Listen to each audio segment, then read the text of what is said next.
Welcome everyone. নতুন একটা ভিডিওর সঙ্গে তোমাদের সকলকে অনেক ভালোবাসা জানাই। কেমন আছো বলো? Happy new year. নতুন বছরের শুভেচ্ছা তোমাদের সকলকে। সামনের দিকে এগিয়ে যাও, নিজেদের স্বপ্ন আশা পূরণ করো।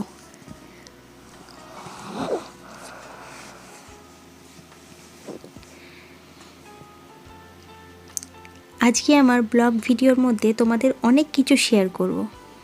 তার জন্য তোমাদের ভিডিওটা প্রথম থেকে শেষ পর্যন্ত দেখতে হবে।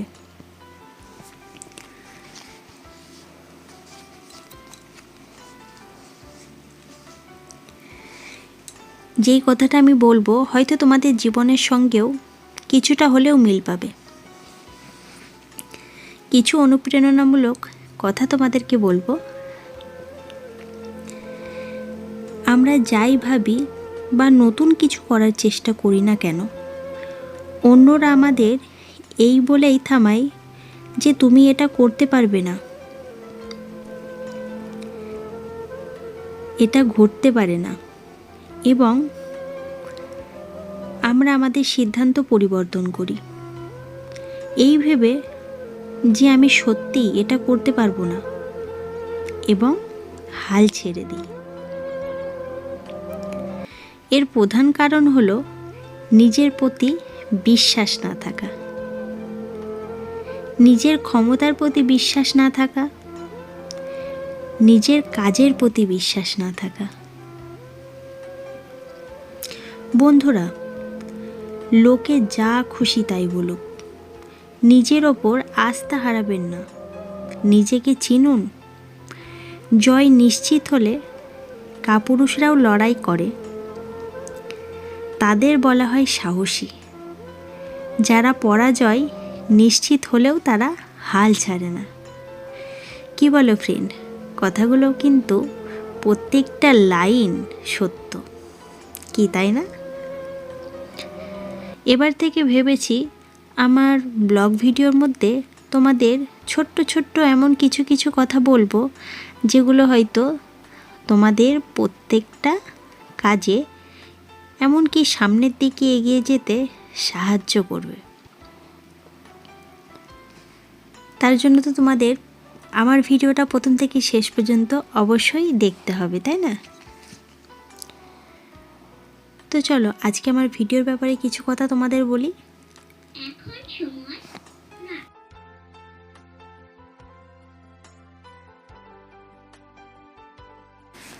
তোমরা প্রত্যেকেই কিন্তু মুগের ডাল দিয়ে ভেজ ডাল খেয়েছো, কিন্তু মসুরির ডাল দিয়ে ভেজ ডাল খেয়ে দেখো, ভালো লাগবে।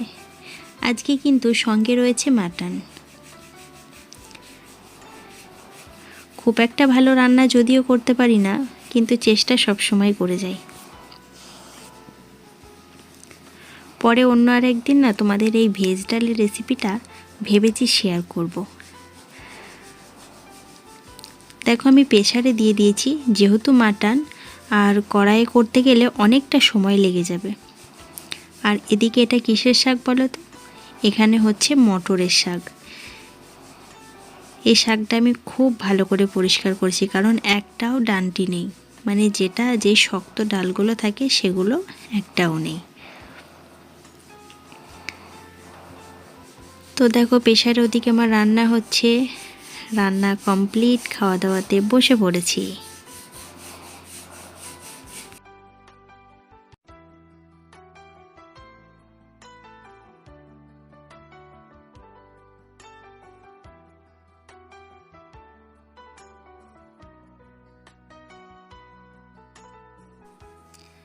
খাওয়া দাওয়া কমপ্লিট করে তারপর বেরিয়ে পড়েছি ভিডিও শ্যুটের জন্য।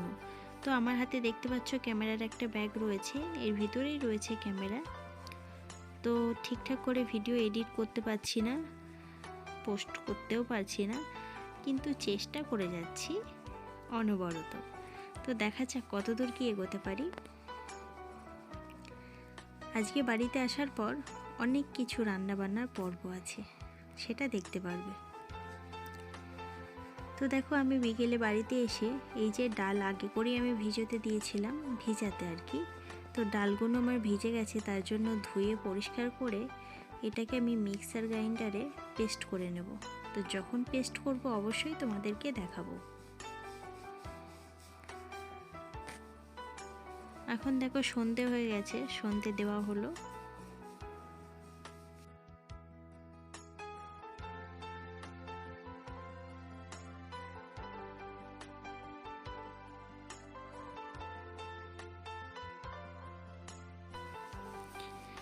আর শীতকাল মানেই কিন্তু পিঠে।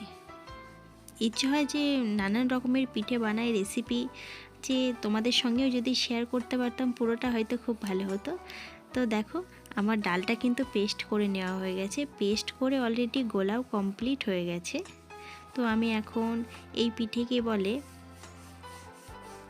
সরু চুগলি, তো আমাদের এদিকে এটাই বলে, তোমাদের ওদিকে অনেক রকমের নাম থাকতে পারে, কিন্তু অনেক জায়গায় এই পিঠেটা বানায়ও না। আবার মানে প্রত্যেকটা পিঠে আছে কিন্তু সব জায়গায় হয় না। তো আমি যেটা জানি সেটাই বললাম।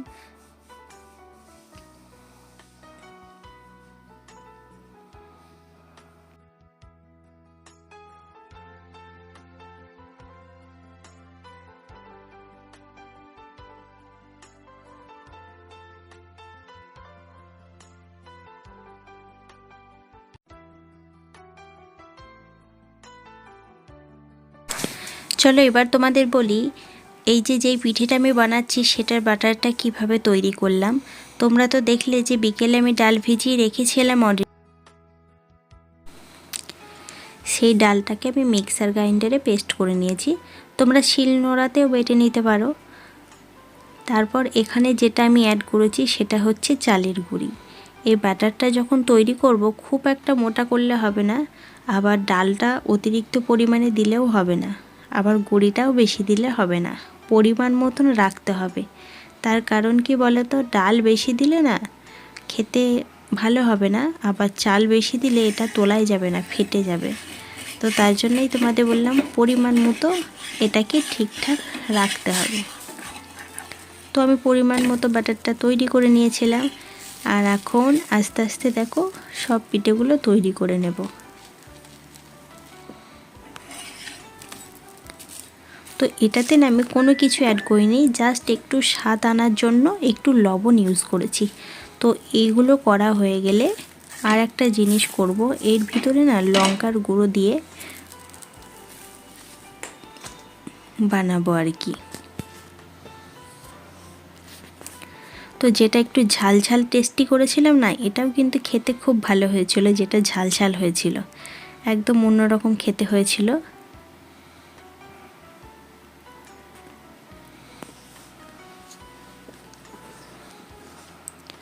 প্রথমবারের পিঠেগুলো কিন্তু আমি বানালাম, আর শেষে দিয়েছি মাকে কিছুটা বানানোর জন্য, কারণ একভাবে বসে থাকতে থাকতে না আমারও মাজাটা ব্যথা হয়ে গেছে। তো ভাবলাম বাকিগুলো মা করুক। তো আরও পিঠে রেসিপি রয়েছে, তো দেখতে থাকো ভিডিওটা, আশা করি ভালো লাগবে। আর ভালো লাগলে like, comment, share and subscribe করে দিও ফ্রেন্ড। তো এখানে দেখতে পাচ্ছ বাটিতে পরিমাণ মতো সুজি নিয়েছি, তার সঙ্গে কি নিয়েছি দেখো। আর এখানে নিয়েছি ময়দা, আর নিয়েছি এই যে সুজিটাকে আমি দেখো পেস্ট করে নিয়েছি ময়দা, আর যেটা নিয়েছি কিছুটা পরিমাণে ময়দা বললাম, আর কিছুটা পরিমাণে চালের গুঁড়ি। দেখো চালের গুঁড়িটা দিয়ে নিচ্ছি, কারণ আমি এক এক করে সমস্ত কিছু পেস্টটা করব। তারপরে তারপর আমি যেটা দিয়েছি সেটা হচ্ছে খেজুরের গুড়। তারপর দেখো এটা ভালো করে ব্যাটার তৈরি করার পর আমি কিন্তু পরিমাণ মতো কিছুটা মৌরি দিয়ে নিয়েছি টেস্ট আনার জন্য। তো দেখতে পাচ্ছ অলরেডি আমার ব্যাটারটা কত সুন্দর তৈরি হয়ে গেছে না। তারপর দেখো তেলে দেওয়ার পর দেখো চমৎকার কামাল যেটা বলে, সত্যি এত সুন্দর ফুলবে আমি ভাবতেই পারিনি। আমি কিন্তু কোনো কিছু মেশাইনি, তোমরা দেখতেই পেলে সমস্তটা। আমি এখানে কোনো খাওয়ার সোডা অ্যাড করিনি, প্রথম কথা কোনো কিছু অ্যাড করিনি। তার সত্ত্বেও দেখো পিঠেগুলো এত সুন্দর ফুলেছে কি বলবো। চলো আর একটা তোমাদের দেখাই।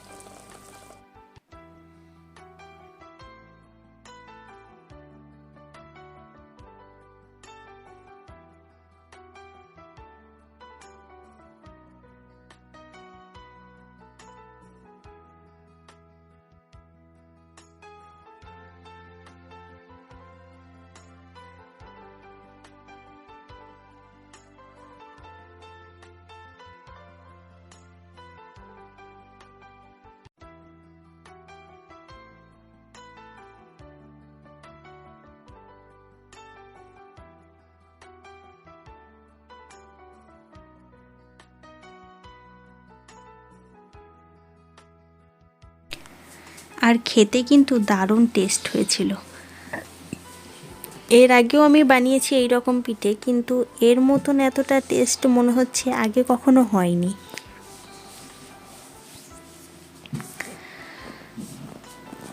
তো শীতকাল মানে এই পিঠে জিনিসটা কিন্তু প্রত্যেকের বাড়িতে তোড়জোড়, তাই না?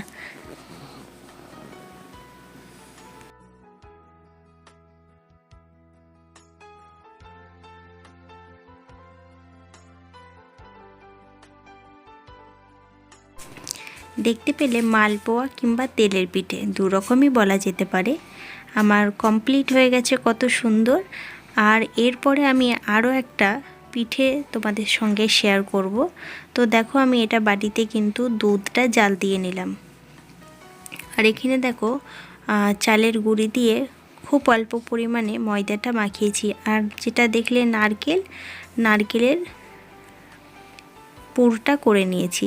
তো যেই ময়দাটা মাখানো ছিল সেটা কিন্তু আমি ঠিক ছোট ছোট করে লেচি মতন টাইপের করে নিয়ে যেই দুধটা ছিল তার ভিতরে কিন্তু আমি দিয়ে দিয়েছি খেজুরের গুড় আর দিয়ে দিয়েছি কিছুটা নারকেল। তো দেখো আমি চামচে করে নাড়াচ্ছি, তোমরা দেখলেই বুঝতে পারবে। তো এখানে দেখো যেগুলো করে রেখেছিলাম সেগুলো কিন্তু দিয়ে দেব। দেওয়ার পর একটুখানি গ্যাসের ওভেনটা জ্বালিয়ে বেশ কিছুটা, খুব একটা ফোটাবো না, কিন্তু অল্প পরিমাণে ফোটাবো, এটা টেস্ট আনার জন্য। তো তোমরা দেখতে পেলে নারকেলের একটা পুর বানানো হলো। তো সেই পুরটা দিয়ে কি করব সেটাই দেখো। তো এটার ব্যাটারটা আমি কিভাবে তৈরি করেছি অবশ্যই সেটা তোমাদের সঙ্গে শেয়ার করিনি আমি, কিন্তু এই ব্যাটারটা আমি অনেক কিছু দিয়ে তৈরি করেছি। এরপরে যদি আমি করি তো অবশ্যই তোমাদের সঙ্গে শেয়ার করব। তো আমি এখন বানাবো অলরেডি পাটিসাপটা। এই পিঠেটা না প্রত্যেকটা মানুষ খেতে ভালোবাসে আর খেতেও খুব সুন্দর হয়।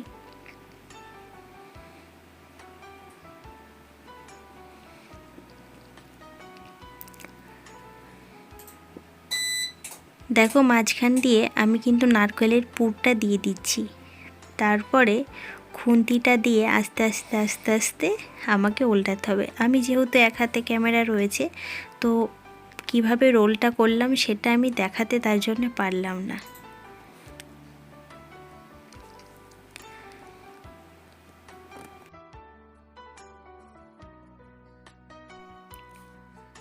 তারপর দেখো এখানে কিন্তু আমার একটা একটা করে সমস্ত পাটিসাপটা বানানো কমপ্লিট হয়ে গেছে। দেখতে পাচ্ছ কত সুন্দর হয়েছে না? তো এরপর দেখো আমি পাটিসাপটাগুলো ঘি দিয়ে ভেজে নেব। তোমরা যদি মনে করো এটা সাদা তেল দিয়েও ভেজে নিতে পারো, যে যেটা, অনেকজনা তো ঘি খেতে পছন্দ করো না, তো তার জন্যই আমি এটাকে ঘি দিয়ে এখন ভেজে নেব আস্তে আস্তে করে। দেখো উল্টে পাল্টে এটাকে ভাজছি। ঘি দিয়ে ভাজলে আর সুন্দর করে ভাজলে কিন্তু বেশ টেস্টটা আসে।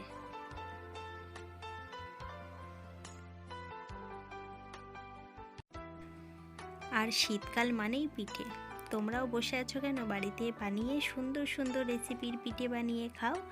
আর আমার ভিডিওটা কেমন লাগলো এতক্ষণ দেখার পর অবশ্যই জানাতে ভুলো না। আবার দেখা হচ্ছে নেক্সট দিন ভালো একটা ভিডিওর সঙ্গে। টাটা ফ্রেন্ড, ভালো থেকো।